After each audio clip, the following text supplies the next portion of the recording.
¿Qué tal? Muy buenas tardes, bienvenidas, bienvenidos. Es un placer tenerlos por acá en estas transmisiones en vivo internacionales que hacemos con diferentes autores de campos afines al psicoanálisis, pero en inglés, ¿no? Que nos abrimos, damos apertura también a que puedan presentar sus trabajos diferentes personas de diferentes nacionalidades que lo pueden hacer a través de inglés, para todos aquellos que puedan también entender inglés. Muy probablemente han estado al tanto de otros pensadores, otros filósofos que nos han acompañado anteriormente. Y bueno, en este caso, el día de hoy nos acompaña Andrea Perunović. Es un gusto tenerlo con nosotros. Tanto a los que nos acompañan en Facebook como en YouTube, los invitamos, si en este momento no pueden, no entienden inglés, pero les gustaría posteriormente saber de qué trató la conferencia, los invitamos a que puedan ver posteriormente la grabación que queda siempre en los dos canales, tanto en Facebook como en YouTube, y que activen los subtítulos. ¿Ok? Bueno, por mi parte les voy a presentar quién es Andrea Perunović. Andrea es investigador del Instituto de Filosofía y Teoría Social de la Universidad de Belgrado. Obtuvo su doctorado en Filosofía en la Universidad Paris 8, Saint-Denis, en Francia. Su tesis doctoral, dirigida por el profesor Francois Noudemann, se titula Arqueología de la confianza, prolegómenos de un pensamiento desconfiado.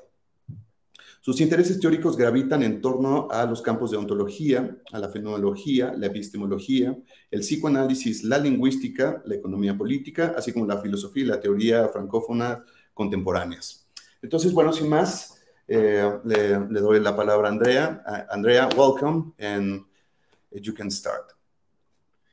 Hi, thank you, Alejandro. So yeah, firstly, I would like to say how happy and honored I am to be able to give a talk in front of such an important intellectual community as Shoika, and to be a part of a group of impressive theoreticians and practitioners that have exposed their ideas and thoughts here before. So I thank warmly Alejandro Rodriguez for inviting me, but also Nicole Barria Asenjo, who was a middlewoman that initialized the first contact. Okay, so the topic that I planned to address today is the one that revolves around the notion of mistrust. And I have to say that this idea of treating that subject for me is both old and new.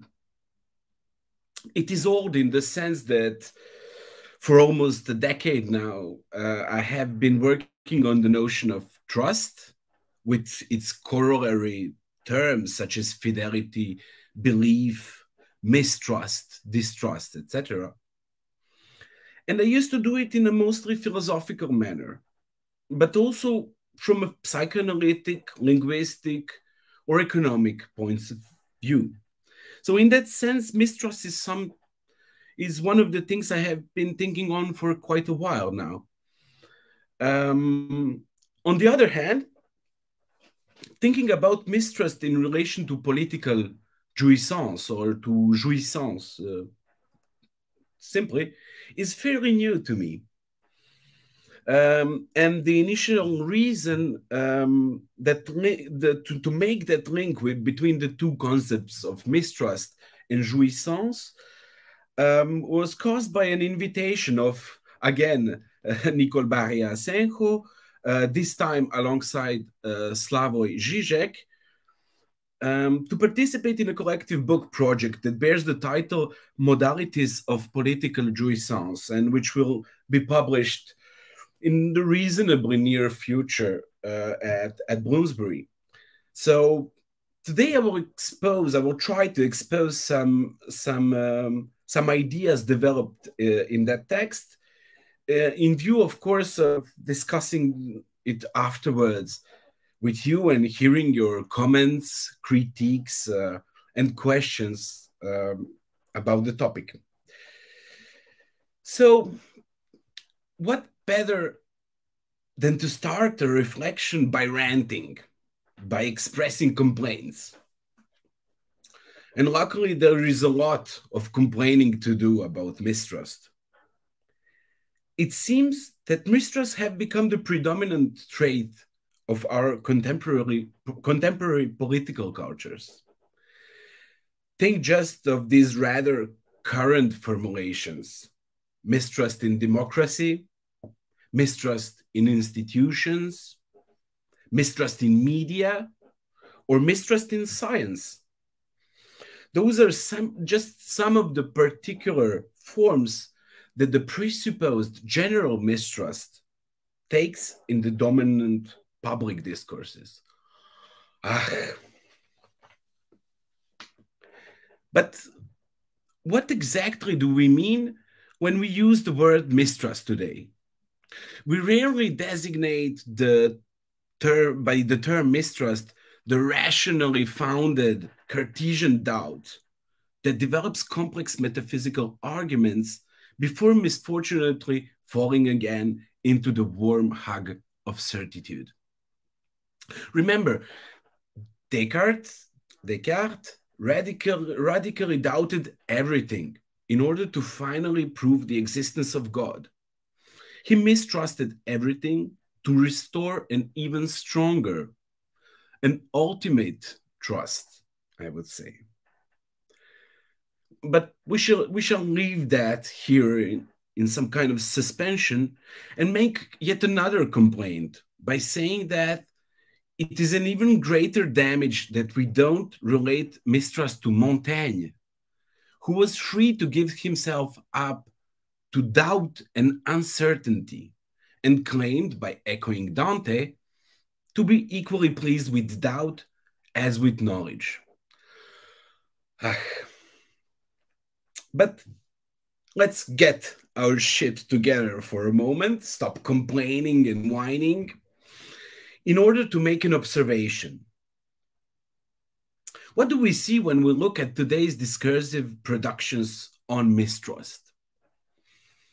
I would claim that there are two dominant interpretations of mistrust, which are disposed like two faces of Janus, turned back to back and looking in opposite directions.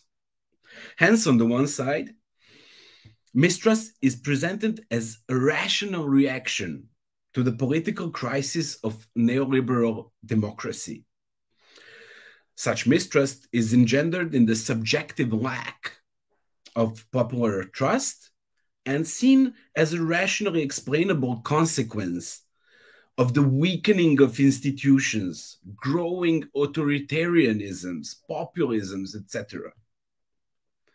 On the other side, mistrust is understood equally as a manifestation of irrational forces, as an objective surplus that drives certain political judgments and actions that seem profoundly incompatible with the existing dominant values. Think just of the dominant readings of conspiracy theories or right-wing narratives. Let me just note that those notions of subjective lack and objective surplus, understood as two faces of discursive production that I use here, they're a reference to Samo Tomšic's impressive book called The Capitalist Unconscious. But let's continue. So both of these phases of mistrust, being rather insufficient and erroneous, express first and foremost a monotone neoliberal cry for a renewal of solid trust in consensual politics, a desperate effort in making things go back to normal, by presupposing a common cause of mistrust. And the denominator of this common cause of mistrust is nothing else but post-truth. Here we must complain a bit more. Repeatedly, we are hearing the same old refrains, now already old. We are living in a post-truth era. Truth isn't what it used to be. Truth and lie became undistinguishable. Therefore, we can't trust in anything or anyone anymore. Complaint. But what if nothing went wrong with truth as such? For example, with Lacan, we have learned that the truth is not whole and that it is accessible only through half saying. Because, and I quote Lacan, about the other half, there is nothing to be said. What if the appearance of the signifier post-truth was nothing else but a symptom of the repressed Hegelian bad infinite of the dialectical relation between trust and mistrust? A bad infinite that has obviously escalated somehow in the past 2 decades or so, let's say. Having all this in mind, we can remark now that while the rational mistrust as subjective lack seems to tell us more about trust than about mistrust, the interpretation of mistrust as the irrational objective surplus appears as a more prospective starting point for an analysis of the stratified and an ambiguous relation between mistrust and jouissance, of enjoyment, mistrust and enjoyment. How do we enjoy mistrust? That's what we will try to see what's that relation. But before going there, we shall juxtapose trust and mistrust to see how they interact ontologically. Our departing in somewhat hyperbolic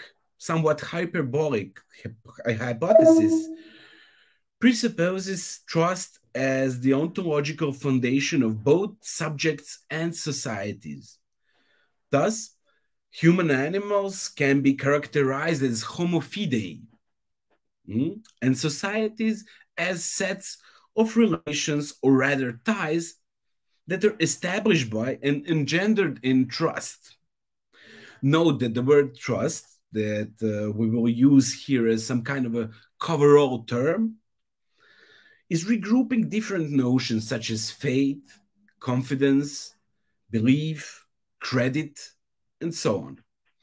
But also, maybe even more importantly, it covers that their repressed meanings deriving from their Indo-European linguistic heritage, stressed by the French linguist Émile Benveniste.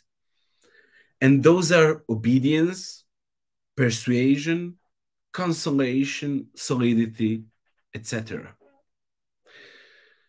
So, what about trust versus mistrust? According to commonsensical discursive productions concerning the ontogenesis of mistrust, it seems that mistrust emerges in front of trust as its abstract negation. Remember the rationally explainable interpretations of mistrust, where mistrust is simply taken as the annihilation of trust. But could this be logically possible? Can this process of the ontogenesis of mistrust, which obviously implies mediation, result in nothingness that is always supposed to be immediate? While for Hegel, this scenario is formally possible, he claimed that it enacts the cessation of all scientific progress that would leave us without any potential knowledge about trust and mistrust whatsoever. Luckily, his definition of determinate negation shows up to be way more useful for grasping mistrust beyond the bad infinity that draws a decisive limit between trust and mistrust as finite and finally empty oppositions. Let me read you a long citation from Hegel's Science of Logic, where he develops the concept of determinate negation that will help us ontologically grasp the becoming of mistrust. So Hegel writes, the one thing needed to achieve scientific progress, and it is essentially to make an effort at gaining this quite simple insight to it is the recognition of the logical principle that negation is equally positive, or that what is self-contradictory does not resolve itself into a nullity, into abstract nothingness, but essentially only into the negation of its particular content, or that such a negation is not just negation, but it is the negation of the determined fact which is resolved, and is therefore determinate negation. That in the result there is therefore contained in essence that from which the result derives, a tautology indeed, since the result would otherwise be something immediate and not a result. Because the result, the negation, is a determinate negation. It has a content. It is a new concept, but one higher and richer than the preceding. Richer because it negates or opposes the preceding and therefore contains it, and it contains even more than that, for it is the unity of itself and its opposite. So this quite dense passage from Hegel's Science of Logic, we'll try to apply it now in mistrust. So once we recognize mistrust as the determinate and not the abstract negation of trust, we clearly see that mistrust firstly appears in recognizing trust as a position, as a positivity, from which it will come into being as its reflection. In that sense, mistrust always structurally contains trust in itself, but it is also a higher and a richer concept.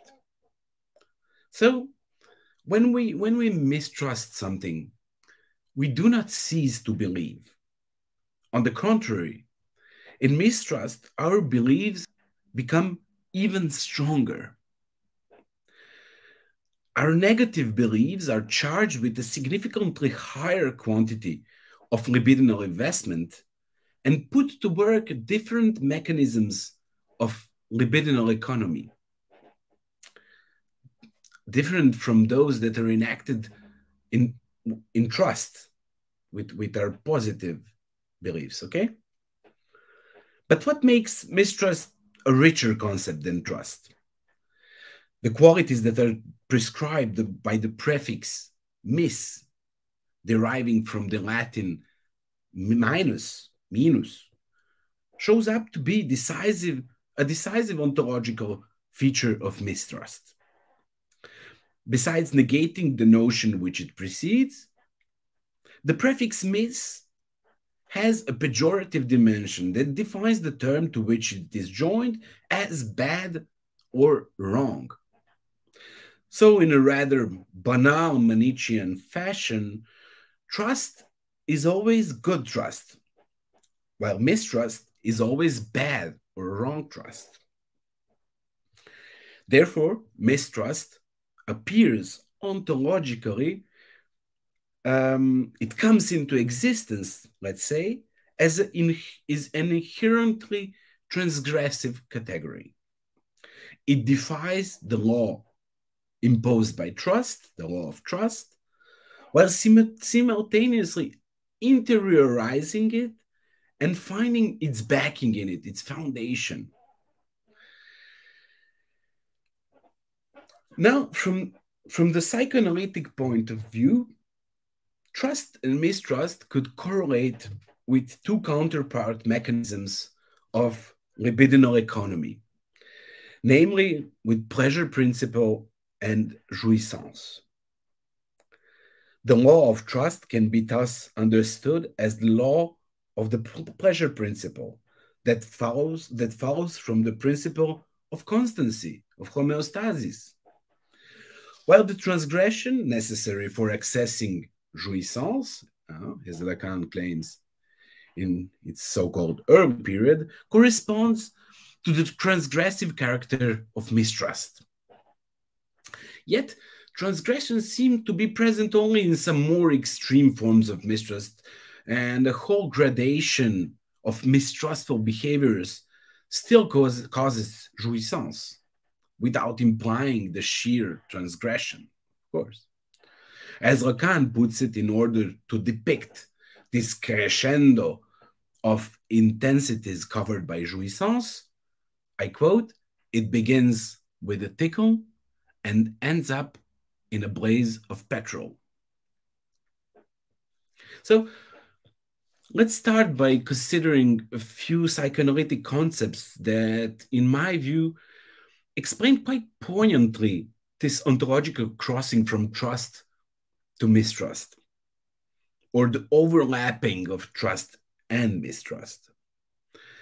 The first psychoanalytic term that we will consider in order to grasp the psychic manifestations of trust-mistrust dialectics is Verneinung, translated into English as negation or denial.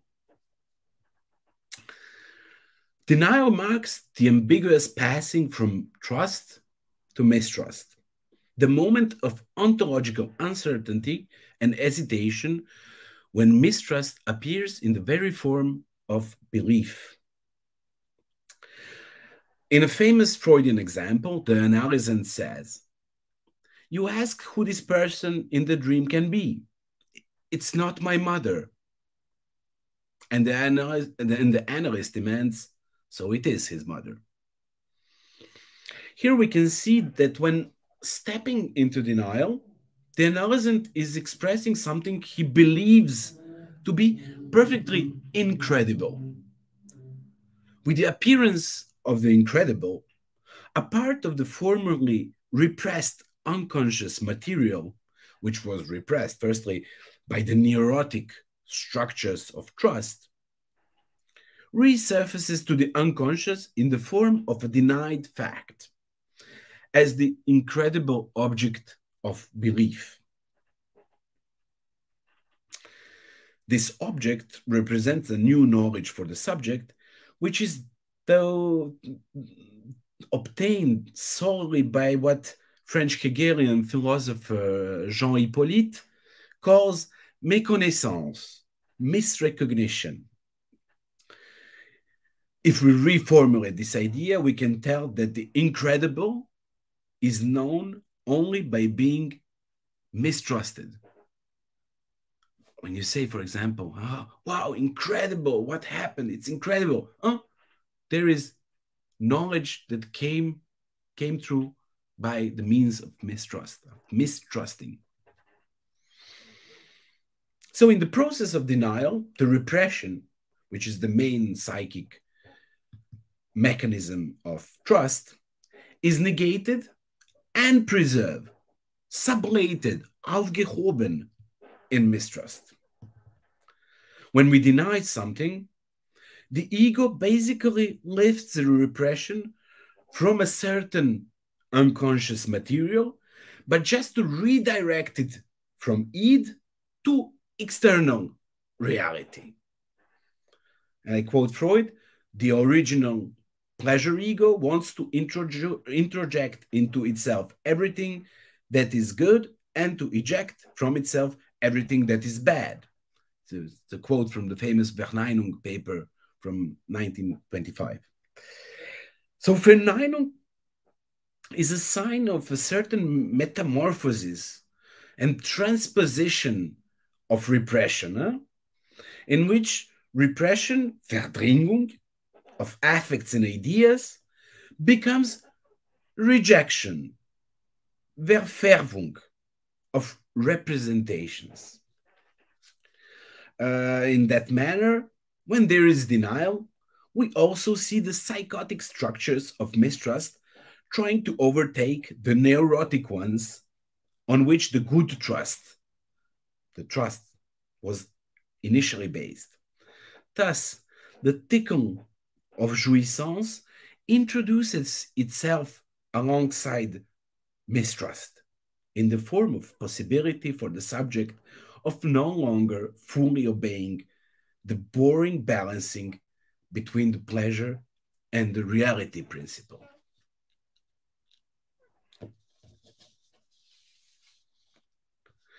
Let's give an example to make our point. When we hear the phrase that begins with, I'm not a racist, but, I'm not a racist, but, we can rightfully expect that what follows will be utterly racist. This initial denial of racism isn't simply cynicism. It is a declaration of solid belief in something that is not. Namely, in one's own non-racist stance. Let me make just a small explanation here. Lacan explains the negative particles of discourse, such as the non, in the following way. I quote, "The Verneinung, far from being the pure and simple paradox of that which presents itself in the form of a no, isn't just any old no. There is a whole world of no saying, non-dit, of interdiction, interdit. Since it is that very form that the verdrängt, the repressed, which is the unconscious, essentially presents itself." So, if we go back to our phrase, paradigmatic for denial, I'm not a racist, but, we can add that the narrative that follows it will likewise become more trustworthy than the openly racist one, making the subject able to freely enjoy his racist speech without being judged by others or having to deal with self-reproaches. Slavoj Žižek explains something correlative in the following manner, and I quote, An ideological identification exerts a true hold on us precisely when we maintain an awareness that we're not fully identical to it, that there is also a rich human person beneath it. Not all is ideology. Beneath the ideological mask, I am also a human person. Is the very form of ideology, of its practical efficiency, writes Žižek back in 1998. In that light, we read the following. In order to obtain its full fiduciary potential, trust must become mistrust. What we are dealing with in denial, it's what Alenka Zupancic calls, rightfully, an internal crack, an internal interval, a crack in the dialectics of trust and mistrust that undermines their complementariness and symmetry. Denial is not exactly the same thing with does exactly the same thing with some crucial categorical couples of psychoanalysis, which are, as Zupancic points out, inside outside, pleasure beyond pleasure principle, repression becoming conscious of the repressed, affective, intellectual, eros, destructive drive, and so forth. All right. Let's leave denial now for a moment. Let's leave it for good in this lecture and pay attention to another notion that animates the liminal space between trust and mistrust, which is disavowal, Verleugung.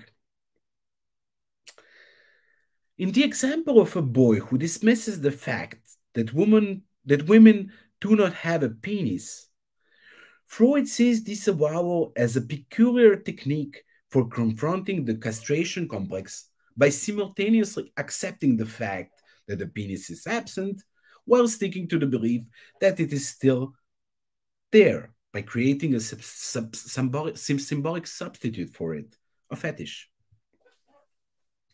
I quote Freud. Yes, in his mind, the woman has got a penis, in spite of everything, but this penis is no longer the same as it was before. So in disavowal, on the contrary to the denial, everything is affirmed via a very energetic action, as Freud stipulates, that maintains the coexistence of contradictory tendencies in the psyche. The basic formula of disavowal, je sais bien, mais quand même, I know very well, but still, is crucial for making possible the simultaneous coexistence of trust and mistrust. Moreover, as Alenka Zupancic nicely shows, this formula has progressed today, so it is not I know very well, but I nevertheless continue to believe the opposite, but it is rather I know very well, but I nevertheless continue to believe the opposite. No, sorry, I'm very sorry. I just made an error there. It is rather I know very well, and this is why I can go on ignoring it. I will give you a brilliant example of this. A French right-wing politician, Nadine Morano, gave us a decade ago, something like that, a scholarly example of disavowal by saying, and I quote her, "You're trying to tell that I'm a racist, whence I have friends who indeed are Arab. And amongst them, my best friend who is Chadian, so even darker than the Arabs." You see, mind-blowing. In this sense, when we see that when mistrust overtakes trust through disavowal, jouissance starts to appear as something more than ethical. It clearly overruns the pleasure-reality principles nexus, you see, as the subject steps slowly into the waters of enjoyment in an affirmations of meanings that tendentiously ignore reality, as the mentioned Nadine Morano is ignoring her the racist nature of her phrase and the reality of her racist stance by simply enumerating that she has some friends who are Arab or Chadian or whatsoever. Another good example of fetishist disavowal are conspiracy theories, in which, according to Zupancic again, you have this kind of clear coincidence of absolute mistrust or paranoid mistrust towards all kinds of things, particularly in official versions of events, authorities, and so on, but at the same time also this incredible trust or belief in whatever, not only the theory that they are proposing. So, for example, in chemtrails conspiracy theory, we could say that one can believe that we are sprinkled with chemicals from the sky only by knowing well that the white trails that we see sometimes in the sky are simply the vapor residues that aircrafts leave behind them, the so-called contrails. It is by knowing this simple fact that this is simply vapor that one can disavow it. So to be able to believe in its substitute form, the hazardous chemicals taking place of vapor, which materializes and directs the mistrust towards a mysterious agency that secretly enacts mind or weather control by the means of chemtrails. A mysterious other of the other that is in fine nothing else but the, as Zizek says, the meta guarantee of the consistency of the big other. So in fetishist disavowal, the disavowed knowledge in which one trusts despite everything gives ground to the fetish that makes the paradox of mistrustful jouissance possible. Okay, now we can go a bit further, and in what is to follow, we will be finally able to approach the two types of mistrust that are in direct correlation with political jouissance.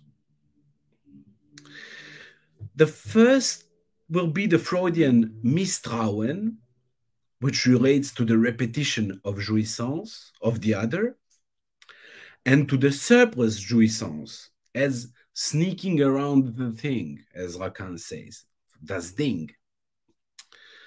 Let's start again with one of the Freud's examples. A brilliant one. I love it very much.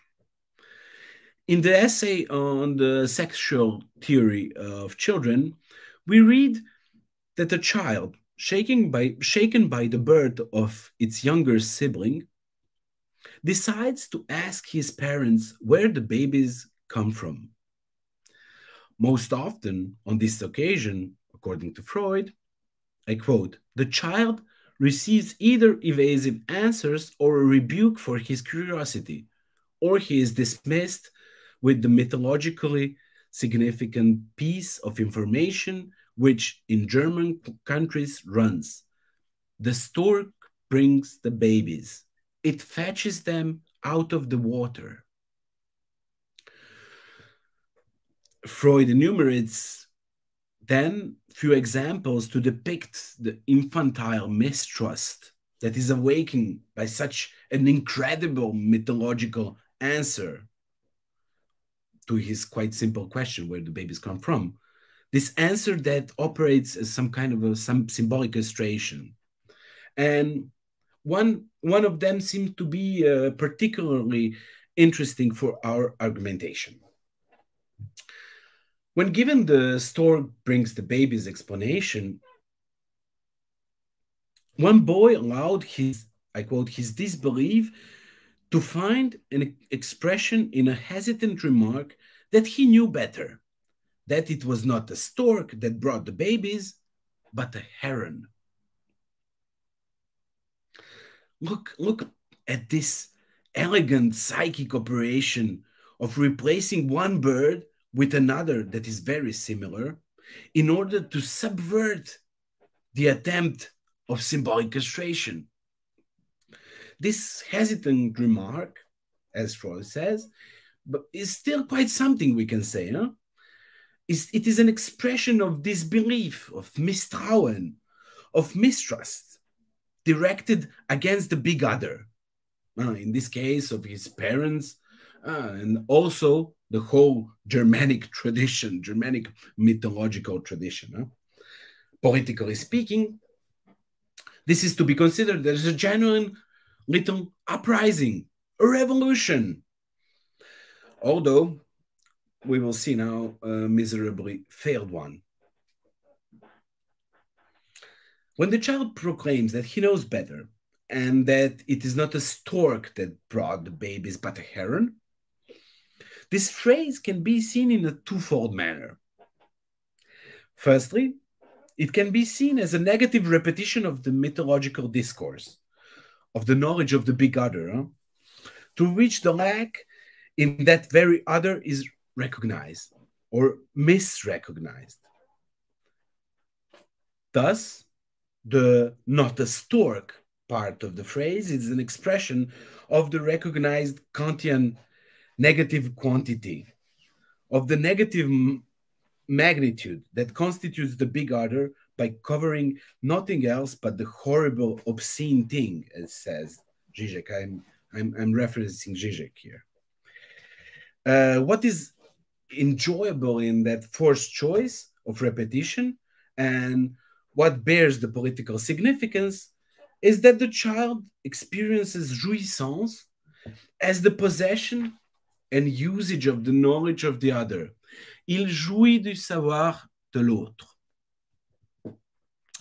In mistrusting others' knowledge by repeating it in the form of negation, the boy adopts what Lacan calls the master's discourse, thus becoming from a slave that he was, the master who, I quote Lacan, brings about this operation of the displacing, of the conveyancing of slaves' knowledge, and who, as such, doesn't desire to know anything at all.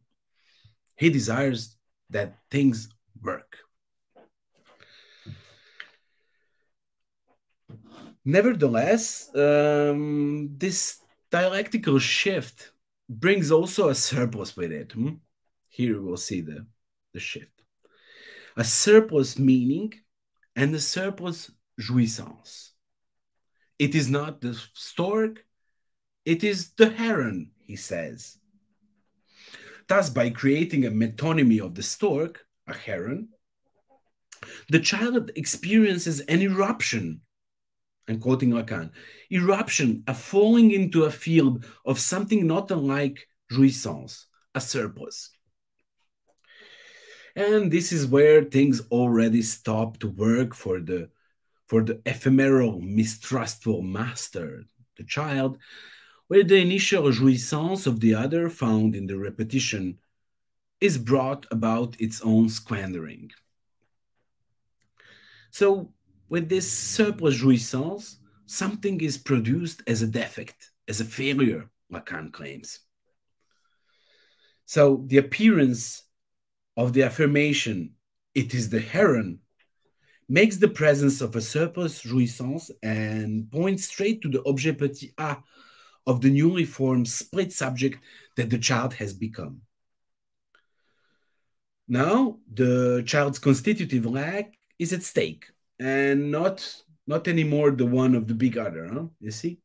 This lack, Zizek writes, stands for the objet petit a as that which remains of the thing after it has undergone the process of symbolization. What Freud is reporting seems to justify our hypothesis.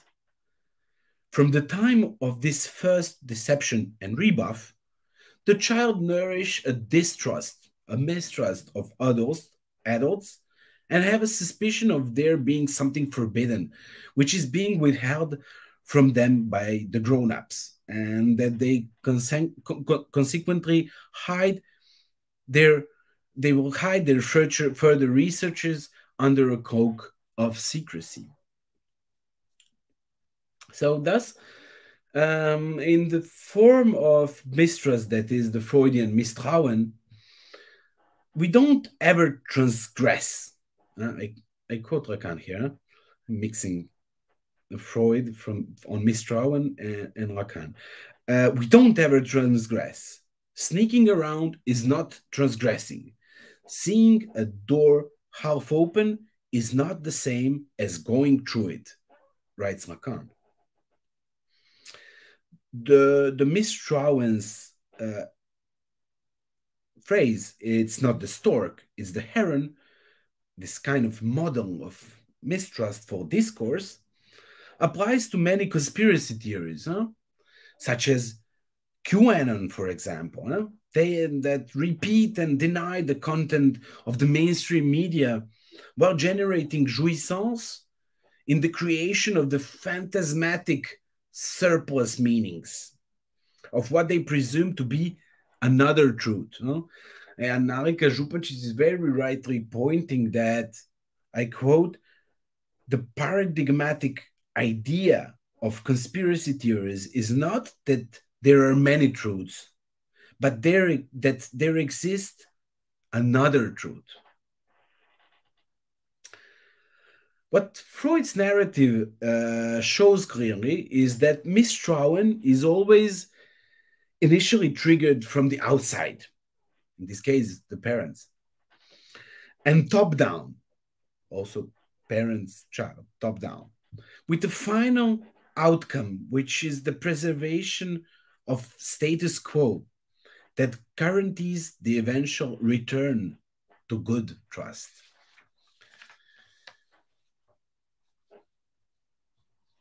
Yet, the becoming of mistrust isn't only limited to jouissance as sneaking around the thing. and proliferating objet petit a as remains of the thing after it has undergone the process of symbolization. It can imply also transgression of the law of trust that runs straight to das Ding, to the thing. You know? So another Freudian term, namely the Unglauben, relates to this transgressive jouissance that runs over the law to the thing, which is, as Zizek says, the absolute void, the lethal abyss which swallows the subject. While there are different types of Unglauben, let's say mistrust, distrust, lack of trust, Unglauben, we will stick to the paranoiac disbelief, to the paranoiac Unglauben, in which jouissance appears truly as a blaze of petrol that Lacan is talking about. Huh? It appears very explosively, destructively. The contemporary examples of paranoiac Unglauben are ranging from anti-wax narratives to, for example, persons like Anders Breivik, the far-right mass killer from Norway that did the terrible slaughter in 2011 in the island of Utoya, killing over 70 young people. And from Mohamed Merah, the Algerian French jihadist that did a mass murder in the south of France in 2011, all the way to climate change deniers. Always the outcomes of denial of Unglauben are always somehow very violent and very, very destructive and catastrophic even. So even we can say that even Putin's insane military actions and discursive productions also concerning the invasion of Ukraine can be seen as a symptom of the paranoid mistrust and its characteristic transgressive jouissance of Unglauben. So what is this kind of mistrust that corresponds to Unglauben? Unglauben is a fundamentally unconscious process which presupposes a primordial rejection of belief, and it is tightly intertwined with paranoia, a condition which, as Freud puts it, has distrust, Unglauben, for the primary symptom that permits the avoidance of self-reproach. Thus, in paranoia, mortification is the main psychological aberration of the normal affective psychic state, Freud writes, and it's manifested in its defense is manifested in disbelief. So, what Lacan remarks concerning Unglauben is that at the basis of paranoia itself, which nevertheless seems to us to be animated by disbelief, there reigns the phenomenon of Unglauben.